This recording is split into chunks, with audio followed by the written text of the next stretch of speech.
Всем привет! Вы на канале Польза.нет, меня зовут Саня, 14T или Poco X6 Pro, кому как удобно. Ну и ладно, я буду довольно откровенен, потому что по крутости все-таки Poco X6 Pro он значительно ниже, в первую очередь, потому что у него с датчиком приближения беда. И это ближе, конечно, к Poco F6 все. Плюс он может снимать в 4К 60 FPS, как вы сейчас видите, на основной модуль.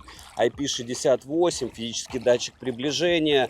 Довольно интересный дизайн, не дешевый, хотя и рамка пластиковая. И отдельный минус за это, вот я сейчас вижу, как оттуда очень много воздуха выходит, и я беспокоюсь. Хотя с одной стороны беспокоюсь, с другой стороны помню, что Xiaomi это вам не Realme, который у меня постоянно тонет, точнее не BBK. Но вообще по ощущениям отсюда выходит слишком много воздуха, поэтому, наверное, надо заканчивать. В общем, все в ролике расскажу. Прожаривать отдельно его прожаривал на канале для стримов. Смотрите, оценивайте, будет много всего интересного. Всем привет, вы на канале Польза.нет, меня зовут Саня, и здесь только подробные обзоры с целью сэкономить вам средства. И сегодня, возможно, у меня это дело не получится. Почему? Потому что в руках у меня Xiaomi 14T. И нет, я не назову его супер эпичным смартфоном. Разумеется, я могу сказать вам, что в отличие от его прошлой модели 13T, где был Dimensity 8200, здесь 8300 Ultra, хотя я не особо люблю МТК, но в тестах он показал себя неплохо. Прямые грани, помимо этого, вы видели в начале, что я его топил, IP68 у него в наличии, и воды, в отличие от всяких BBK-ев, которые у меня потом тонули, Vivo и всего остального, он вроде бы не боится, но если утонет окончательно, я вам обязательно в личной телеге сообщу. Заряжается довольно быстро, чуть больше 40 минут. Если говорить о съемке, она неплохая, но вроде бы появился телевик, но он такой себе, ультраширик, как всегда, никакой. И по большому счету у нас есть только основной модуль, когда ты смотришь на его спеки, ты думаешь, ну он и не особо. Именно по этой причине я в ролике сравнил его с Pixel 9. Да, этот смартфон в 2 с лишним раза дороже, я знаю, сколько он будет примерно стоить на Алихе во время распродажи сейчас, 14 числа, но с другой стороны, съемка у них, увидите, по мне очень близка. Помимо этого, я хочу сказать, что он может снимать на основной модуль в 4К 60 FPS, очень неплохо может снимать на фронталку в 4К 30 FPS, у него очень маленькие рамки, и это прям конкретно заметно. Если говорить про какие-то другие особенности, фронталка, дырочка маленькая, инфракрасник здесь в наличии, вибра нормальная, есть еще и eSIM, и по большому счету мы танцуем от цены. И обязательно в конце я расскажу вам мой вердикт, потому что, несмотря на то, что стоит он в ритейле космос, он, разумеется, в ритейле своих денег не стоит даже близко. Это у нас, если к минусам, пластиковая рамка, объективно это недорогое решение. Помимо этого, это все-таки МТК-шный процессор, это вам Dimensity, это не куалкомовский проц, то есть это не так все дорого. Телевик хоть есть, но без оптостаба, считайте, что его и нет, и что для фото, что для видео. И в сухом остатке у нас самое важное, это основная камера и экран, но экран здесь не LTPO.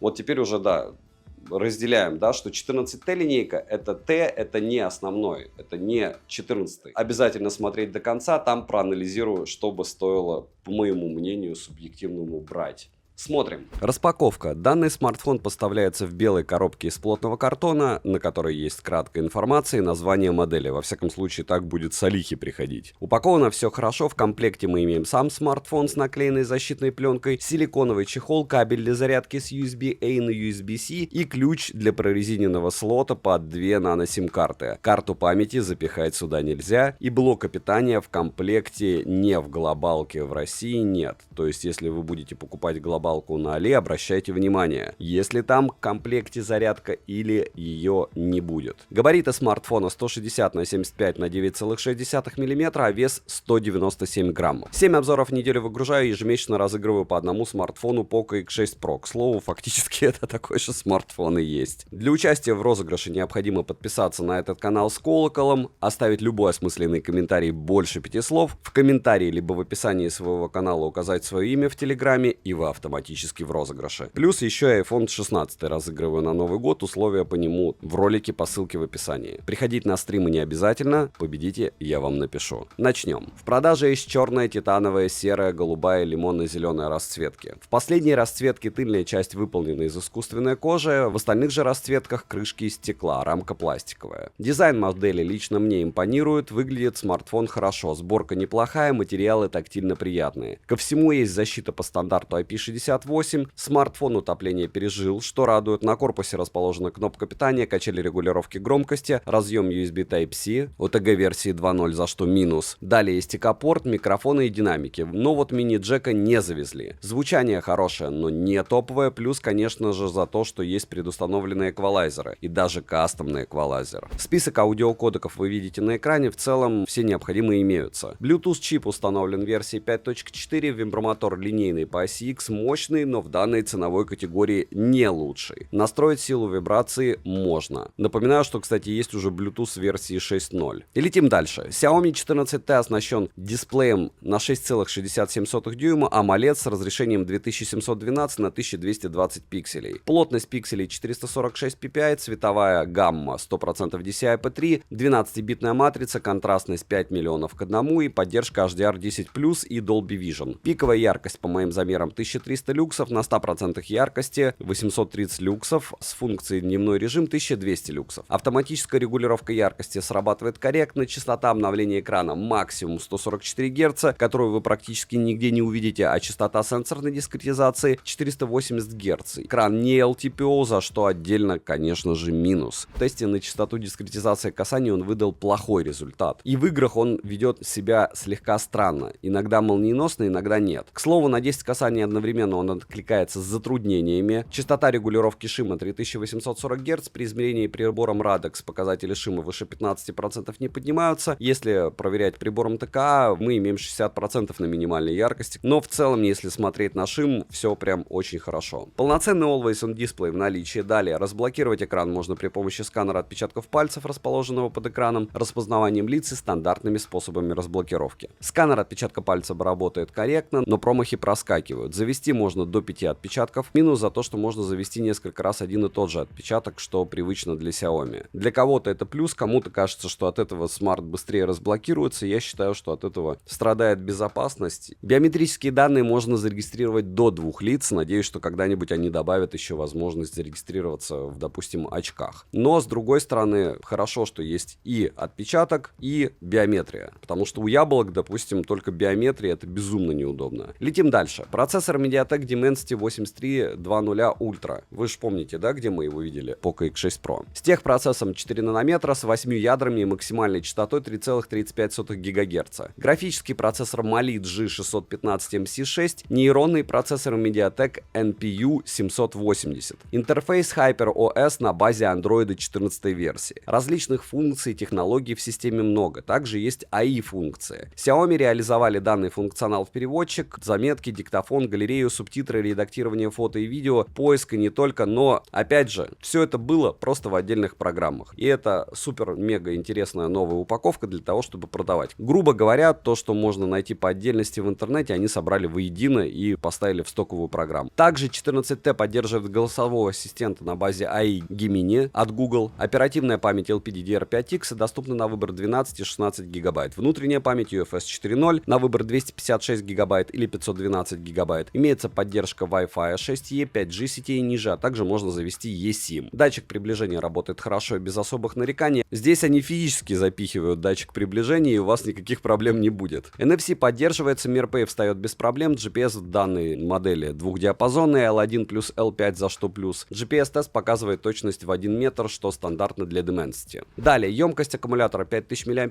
в PC-марке смартфон выдал 8 часов 53 минуты, Work Performance 13575 баллов, смарт поддерживает быструю зарядку до 67 Вт, а беспроводной зарядки нет, как и беспроводной реверсивный. За 10 минут он где-то на 35% может зарядиться, на 100% заряжается он обычно в районе 50 минут, то есть иногда 47, иногда 48, 67-ваттные зарядки. При просмотре видео на YouTube по Wi-Fi, если, уходит в среднем 3-4% заряда. Посмотрите канал для стримов, я там гонял его в онлайне. Да, яркость он сбрасывает, и игровым его назвать можно, но только с большой натяжка, учитывая, как уже допиливали процессор. Перейдем к тестам. Что он показывает в тротлинг-тесте, вы видите, притом относительно 14T Pro здесь все круто. Сколько он выбивает в Geekbench, 3D Mark и всем остальном видите тоже, но особо обращаю ваше внимание на 3D Mark, потому что та же устойчивость в Wildlife стресс-тесте и в Solar Base стресс-тесте показывает, что он прям очень неплох. В Antutu выбивает 1 280 000 попугаев, а Storage тест показывает шикарные 158 000. Часовой стресс-тест вы видите на экране. Камеры настроены совместно с Leica, на борту можно найти различные фильтры от Leica, нескольких режимов для портретной съемки, также используется технология Xiaomi AES-P для обработки изображений, хотя это больше маркетинг. Примеры фото можете скачать у меня в личной телеге. Основной сенсор здесь Sony IMX906 на 50 мегапикселей с апертурой 1.7, фокусным расстоянием в 23 мм, оптической стабилизацией, максимальным разрешением для видеосъемки 4К 60 FPS. Далее есть телефотосенсор Samsung S5 KGN1 на 50 мегапикселей с фокусным расстоянием 50 мм и апертура 1.9. Сверхширик на 12 мегапикселей с фокусным расстоянием в 15 мм, апертурой 2.2, углом обзора в 120 градусов и цифровой стабилизацией. Фронтальный сенсор на 32 мегапикселя с апертурой 2.0 и максимальное разрешение съемки видео у него 4К 30 FPS. Для видеосъемки также добавили режим видео соотношения сторон 2,39 к 1 с кинематографическим размытием, но учитывая, в каком волшебном разрешении все это дело происходит, смысла в нем 0. Master Cinema для съемки в 10-битном видео, для того, чтобы вы могли сделать отличный ролик на этот смартфон, потому что вряд ли вы будете использовать его на этих сенсорах. Ну, это смешно. За эти деньги можно приобрести что-то более смотрибельное. Также режим режиссера с более обширной настройкой информации при видеосъемке. Я сравнивал данную модель со смартфоном Google Pixel 9, и да, он почти в 2,5 раза дороже. И спойлер, не все так однозначно, что самое интересное. Вкратце, фронтальный сенсор лучше у 14T, так как у Pixel картинка со сплошными шумами, но при этом Pixel не так дорисовывает, как Xiaomi, и деталей у него в некоторых сценариях больше. Ночью Pixel на основной сверхширокоугольный сенсор показывает лучший результат, более корректную работу со светом и более детальное изображение, но это в случае, если ему достаточно освещения. Если же его мало и снимать на сверхширокоугольный сенсор, то опять же все в шумах. И выглядит это дело куда хуже, чем то, что мы имеем с 14T. По цветопередаче 14T перекручивает и сильно. Pixel, несмотря на то, что цвета у него с красноватым оттенком, передает все более натурально. К минусам отнесу, что съемка у 14T с заметными фризами и рывками, а также стабилизация, автофокусировка хромает. Сравнение, как короткий пример, вы сейчас увидите. Так, два основных модуля, никаких HDR режимов Xiaomi 14T против Pixel 9. Но это обзор на Pixel 9, а с чем я буду сравнивать Xiaomi 14T в итоге, я пока не знаю. Но вот так примерно вы сможете снимать на эти два основных модуля в сравнении с Pixel 9. Но чем больше сравнений, тем больше понимания. Так что с чем-то мы еще по видео сравним 14T, напишите в комментах. Так, ну это два ультраширика, при этом ультраширик Pixel 9 может снимать в 4К 60 FPS. Ультраширик Xiaomi 14T может снимать только в 4К 30 FPS. И это, конечно, небо и земля с той точки зрения, что у Pixel, по мне, картинка намного более четкая. Вы можете не согласиться. Вот это основные модули, тоже в 4К 30 FPS. Вы, кстати, видели, как менялись модули камер. У Pixel, по-моему, более рваное переключение. Хотя... Ну, это Pixel 9 4К 60 FPS против 4К 30 FPS от Xiaomi 13T. Я, кстати, все время вспоминаю, что мне подписчики пишут: вот ты в примерах фото и видео выглядишь всегда плохо. Друзья, я делаю примеры фото и видео. Вот сейчас, допустим, начало съемки, час ночи. Закончу ее к 5. Вот. Где-то в 10 утра я буду монтировать ролик на Realme. Ну, в общем, к чему это все? К тому, что это нормально, что я плохо выгляжу по ночам, когда их много таких. И шумов на Pixel так много, что пластилиновое лицо на Xiaomi кажется не таким ужасным, правда? Все познается в сравнении. Всегда. Во всем. Ну что, 4К 60 FPS, ночь, съемка с двух рук. И на Pixel 9 вот чего-чего, а на него контента мало не было. Почему? Потому что на Пользе Live вы можете посмотреть два мини-фильма про Куала-Лумпур, как я летел из Бангкока в Куала-Лумпур, это Малайзия, которую я снимал на Pixel 9, это ночная съемка. И дневная съемка в Куала-Лумпуре еще один день полноценный. И, в принципе, там всего чего, и ультрашириков, и основы. Но если сравнивать, опять же, с Xiaomi 14T, который в 2 раза дешевле, то, да, он выигрывает по съемке, это очевидно, но не так и сильно. Плюс, что у него ультраширик в 4К 60 FPS снимает, минус за то, что на фронталку перейти нельзя. Чтобы, кстати, ощутить всю глубин по ультраширику, вот вам 4К 60 FPS на пикселе и 4К 30 FPS на ультраширике на Xiaomi 14T. И да, это небо и земля прям. Ну вот и ради интереса 4К 30 FPS в HDR на основные модули. И вот так вы сможете снимать намного правильные цвета сейчас у пикселя. У Xiaomi вообще какой-то бред с зеленым цветом. То есть вообще просто даже близко не соответствует. И вот так те же объекты в HDR ночью в 4К 30 FPS вы можете снимать на основные модули. А плюс, что вы можете делать вот так на ультраширик, а на пикселе лучше этого не делать. Ой, на Xiaomi точнее. На пикселе еще норм. Хотя Xiaomi вытягивает больше информации, видите, из темных углов. Но с такими шумами такая информация, мне кажется, не особо нужна. И вот та же локация 4К 30 FPS против 4К 60 FPS на фронталке. Насколько хорошо, решать вам. Удобно все-таки без барсетки. Барсетку таскал все время, а не сумку. И когда 550 телефонов в барсетке, тебе нужно постоянно беспокоиться, как ее держать под мышкой. А тут можно и подвигать, и роллинг-шаттер проверить. Но, опять же, для сравнения хватит вам и этого. Ну что, ночь 4К 60 FPS против 4К 30 FPS. Ультраширик. И суперплавно я, конечно, поверну, но ненадолго. Почему? Потому что смысла особого не вижу. Вы пиксель сами видите. Если вы думаете, что шумы здесь потому что 60 FPS, вот сейчас 30 FPS. И та же самая история с пикселем. Давайте я на основной модуль переключусь. Вот на основном модуле прям вау, да, 30 FPS у пикселя. Давайте супер медленно поверну. И вы поймете всю глубину глубин. За что вы переплачиваете, как говорится, такие деньги. У молнии нам повезло понаблюдать. И работа со светом. Однозначный фаворит. Пиксель. Главное на ультраширик не переключаться, да? И немного фронталки в тех же условиях. Я не хочу комментировать. Вот эти вот квадратики, которые вы видите на пикселе, говорят сами за себя. И нет, это я это вижу тоже. И все остальные тоже видят. Это не у вас проблема, это у них проблема. Ну что, вот она разница между ультрашириками 4К 60 FPS и 4К 30 FPS у Xiaomi. У меня ролики в 60 FPS, поэтому вы вполне возможно увидите разницу. И должны это сделать. На пикселе 4К 60 FPS. Основа. Также плавненько стараемся. Но я вижу у Xiaomi фриза. И X2.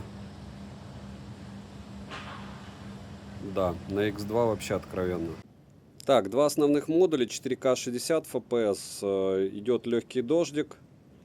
И вот так, стараясь плавно снимать, вы сможете снимать на эти два смартфона. По ощущениям, конечно, сейчас Xiaomi уступает. Но опять же, это по ощущениям, и вам будет, скажем прямо, виднее намного, насколько все лучше у пикселя. X6, X7. Ну да, в зуме видно. Но для этого сравнения и нужны. Это ультраширик у пикселя. Чтобы примерно прикидывать, что вы получите, если потратите больше. А больше практически на 80%. Ну вот, режим дня. Просто никакого там супер лишнего освещения нет. 4К 60 FPS.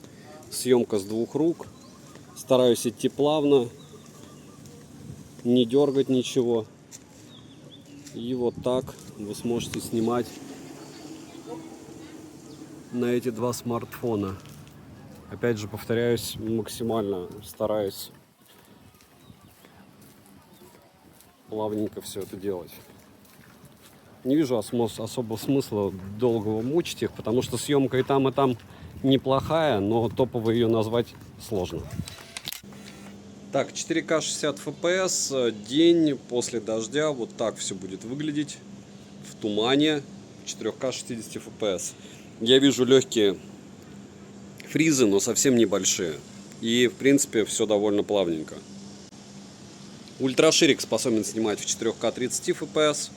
Притом, в принципе, потребно. Притом можно уходить на основу. Вы видели сейчас X2, X4 и X15 бесполезные максимум. Но зато они есть. И немного фронталки. 4К 60 FPS. Съемка с одной руки. Пытался найти петуха. Не нашел. Он здесь где-то бегал. Но вот могу сделать X10 вам. А вот он. Вот петух. X4, X5, X6. Пытаюсь фокус на него навести. Не получилось. Ладно. В общем, целом и частности. У нас Xiaomi 14T.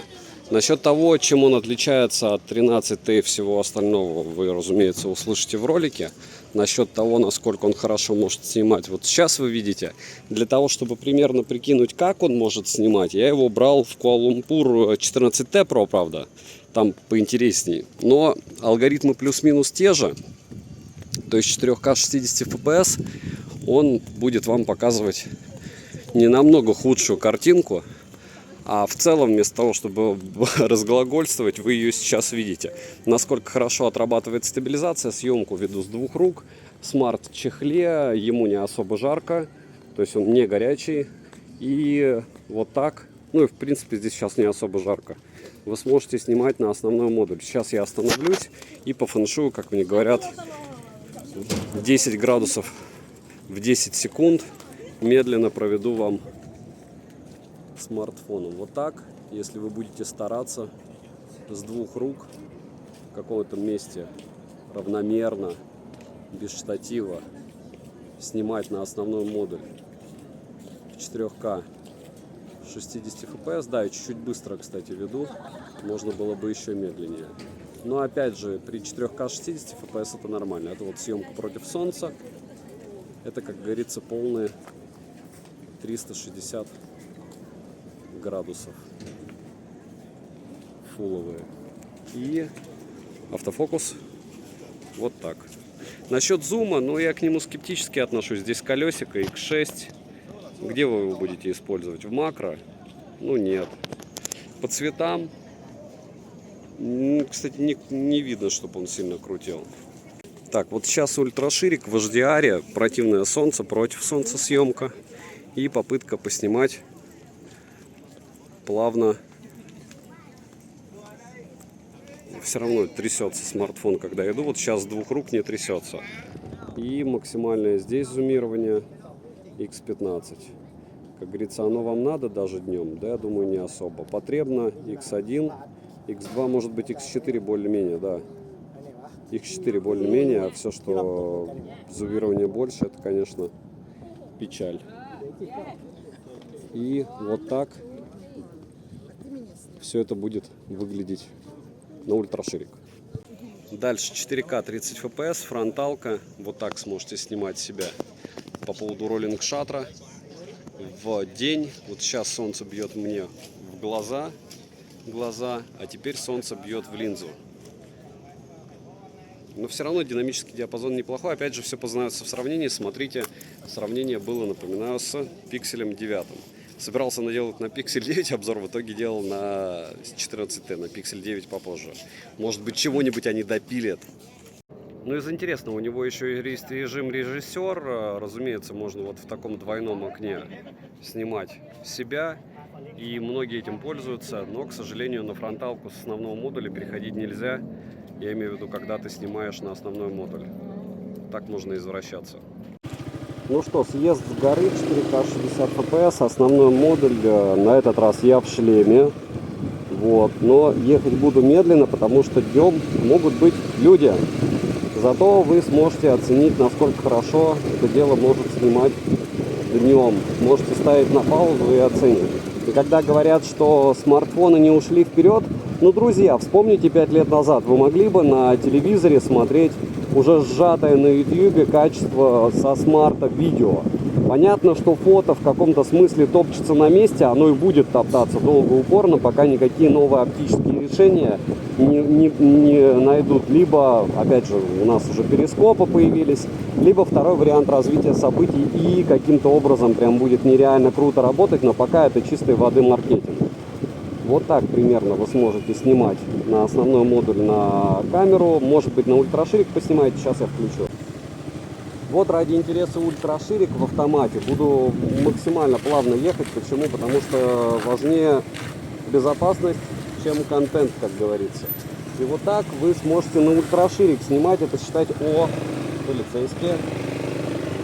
Потому что это в каком-то смысле аналог GoPro. Вроде повезло. Но у меня есть права, у меня есть документы на байк, у меня есть страховка. Единственное, нет второй руки на руле, и это нехорошо. И, наверное, у меня уже есть эта тема с ошейником. Ошейник вешаешь и прикрепляешь смартфон. И плюс он еще с лямками. Получается, мне кажется, даже очень ничего картинка. Вестибулярный аппарат помогает, и такая стабилизация есть. Все, примерно вы прикинули, как все это дело будет снимать. Так, ну смотрите, если говорить про фотографии, вот сейчас, допустим, вы скажете, фронталка у Xiaomi делает лицо пластилиновым, а Pixel вроде бы делает его прям волшебным. Но это не совсем так. Если присматриваться получше, какими-то моментами лучше дорисовывает у нас Xiaomi, какими-то Pixel. Но посмотрите по работе со светом. То есть однозначно фронталку у Pixel сливает. Если говорить про, опять же, ночь, а ночью в основном отличаются смартфоны по съемке, здесь, разумеется, Pixel по деталям выигрывает. То есть мы смотрим, вот, допустим, сзади на фотографии, но если брать в целом фотографию и обращать внимание на такие детали, как, допустим, опять же, работа со светом, Pixel ушатан. Количество шумов то же самое. И здесь не все однозначно, нужно реально смотреть примеры. Когда вы думаете, что я сейчас выгораживаю каким-то образом Xiaomi, обязательно досмотрите, дорезюмирую. И единственное, что я хочу отметить, что камера, неважно какой здесь сенсор, у основного модуля прокачана прям конкретным образом.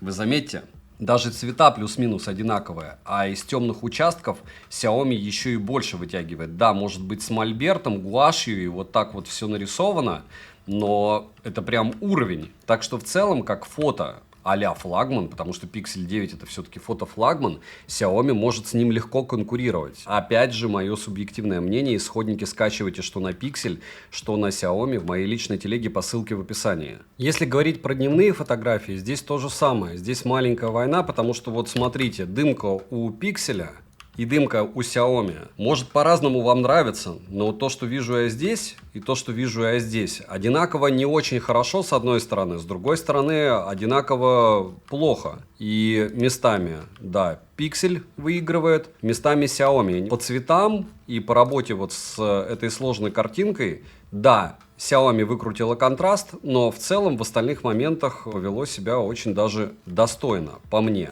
И здесь тоже сразу можно определить, кто есть кто, потому что Xiaomi, вот видите, более ядовитые цвета, Pixel более натуральные цвета. В этом смысле отличие фотофлагмана от не фотофлагмана, пусть даже серии T, заметно.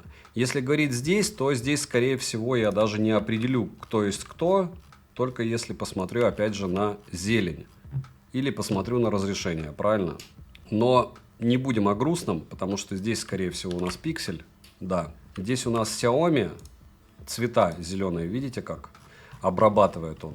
Но в целом, что та, что другая картинка прям очень крутая. И здесь у нас здание в легкой дымке, здесь у нас, по мне, даже меньше дымки у здания. Смарты могут соперничать по фотографии. Pixel все-таки больше фотофлагман, но учитывая, что еще и Dimensity у Xiaomi, Хотя тут тензор, но все равно все очень неплохо.